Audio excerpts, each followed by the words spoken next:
नगरपंचायत आणि नगर परिषदांच्या निवडणुकांमध्ये शिंदे सेनेनं भाजपलाही मागं टाकत उत्कृष्ट कामगिरी केली. उपमुख्यमंत्री एकनाथ शिंदे यांनी 53 प्रचार सभा घेत भाजपसोबत युती न करताही स्वबळावर मुसंडी मारण्याची क्षमता दाखवून दिली. या विजयामुळे ठाकरे सेनेला मागे टाकण्यात शिंदे यशस्वी ठरले आहेत. नेमकं उपमुख्यमंत्री एकनाथ शिंदे यांनी अशी काय किमया केली की एवढं यश त्यांना मिळालं, ते सविस्तर जाणून घेऊ. नमस्कार, आपण पाहतात विशेष खास. तर मंडळी, कोणतीही निवडणूक छोटी नसते याचा प्रत्यय गेल्या महिनाभरात घडलेल्या घडामोडींनी आला. सत्तेत असलेल्या पक्षांनी नगरपंचायत नगर परिषदेच्या निवडणुकांसाठी जोरदार प्रचार केला. मुख्यमंत्री देवेंद्र फडणवीस, उपमुख्यमंत्री एकनाथ शिंदे आणि अजित पवार यांनी झंझावती प्रचार केला. सरकारमधील तिन्ही प्रमुख नेते पायाला भिंगरी लावल्यासारखे फिरले. प्रचारात विरोधक कुठेही दिसले नाहीत. याचं चित्र निकालात दिसलं. भाजप पहिल्या क्रमांकाचा पक्ष ठरला, तर शिंदे सेना दुसऱ्या, अजित पवारांची राष्ट्रवादी तिसऱ्या स्थानी राहिली. 2022मध्ये शिवसेनेच्या इतिहासातील सर्वात मोठी फूट झाली. त्यानंतर झालेल्या 2 महत्त्वाच्या निवडणुकांमध्ये शिंदे सेनेची कामगिरी ठाकरे सेनेपेक्षा उजवी राहिली. पण नगरपंचायत आणि नगर परिषदांमध्ये भाजपनं अनेक ठिकाणी स्वबळाचा नारा दिला. काही ठिकाणी स्थानिक पातळीवर वेगळी समीकरणं जुळवली. त्यामुळं शिंदेंसमोर आव्हान उभं राहिलं. भाजपसोबत नसला तरी आपण मुसंडी मारू शकतो, हे शिंदेंना दाखवून द्यावं लागणार होतं. या परीक्षेत शिंदे उत्तीर्ण झाले.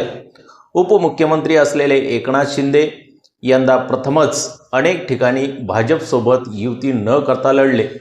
त्यांनी प्रचार सभांचा अक्षरशः धडाका लावला. शिंदे पायाला भिंगरी लावून राज्यभर फिरले.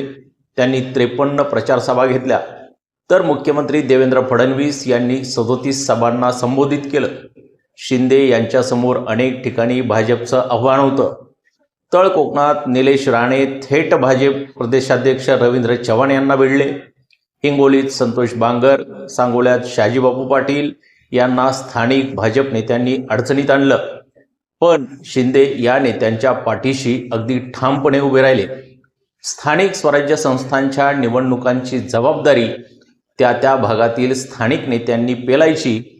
जिल्हा पातळीवरच्या नेत्यांनी यात पूर्ण लक्ष घालायचं, असा 2014 पूर्वीचा पॅटर्न होता. पण 2014मध्ये मुख्यमंत्री झालेल्या देवेंद्र फडणवीस यांनी हा पॅटर्न बदलला. गल्ली ते दिल्ली निवडणूक कोणतीही असो, ती अतिशय गांभीर्यानं लढायची. त्यासाठी प्रचारात कोणतीही कमतरता ठेवायची नाही. हा पॅटर्न फडणवीस यांनी वापरला. मुख्यमंत्रीपदाच्या आपल्या पहिल्याच टर्ममध्ये फडणवीस यांनी जवळपास सगळ्याच स्थानिक स्वराज्य संस्थांच्या निवडणुकांमध्ये बारीक लक्ष घातलं. प्रचार सभांचा अक्षरशः धडाका लावला. त्यामुळंच भाजप राज्यातील पहिल्या क्रमांकाचा पक्ष ठरला. फडणवीस यांच्या पहिल्या टर्ममध्ये त्यांच्या सरकारमध्ये उद्धव ठाकरे यांची शिवसेना होती. एकसंघ शिवसेनेकडून उद्धव ठाकरे प्रचार करायचे, पण त्यांच्या प्रचाराचा धडाका फार नव्हता. शिंदेनी मात्र पक्षाची सूत्र हाती येताच फडणवीस पॅटर्न वापरला. स्थानिक नेत्यांना ताकद दिली, रसद पुरवली.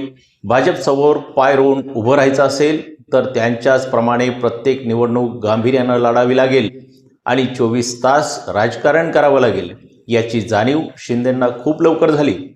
त्यामुळंच त्यांनी नगरपंचायत नगर परिषदेत प्रचाराचा धडाका लावला. लोकसभा विधानसभेच्या पाठोपाठ नगरपंचायत आणि नगर परिषदेच्या निवडणुकीत ठाकरे सेनेला वरचढ ठरण्याची किमया शिंदे यांनी करून दाखवली. त्यांच्या विरुद्ध वापरण्यात आलेलं गद्दारीचं नेरेटिव्ह आता मागं पडलं आहे. सलग 3 निवडणुकांमध्ये त्यांनी स्ट्राईक रेटच्या बाबतीत ठाकरेंना मागं टाकलं आहे. यासाठी भाईंनी देवाभाऊचा पॅटर्न वापरला. भाजपला मात द्यायची असेल तर राजकारण त्यांच्याच पद्धतीनं करावं लागेल, याची पूर्ण जाणीव शिंदेंना आहे. त्यामुळेच ते कायम सक्रिय असतात, सतत ग्राउंडवर दिसतात. त्याचे परिणाम स्थानिक स्वराज्य संस्थांच्या निवडणुकांमध्ये अगदी स्पष्ट दिसले. तर मित्रांनो, अशा पद्धतीने एकनाथ शिंदे यांनी ही निवडणूक हाताळली. याबद्दल तुमचं मत काय ते कमेंट करून जरूर सांगा.